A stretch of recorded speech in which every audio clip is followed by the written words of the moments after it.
So what we're doing is we're going to stick a nice frame in here. We only want a 610 door. So a 610 door, this frame, it don't work that way, you know what I mean? So what you're better off doing is just getting that in there, yeah? Slide across there, and then getting that on there. Measure, make sure you got 610. Can you see how it's bored that already? You know what I mean? 610, so it's just a bit bigger than 610.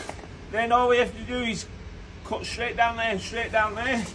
Which I is going to use my trusty old saw. This is the best chop saw I have ever had.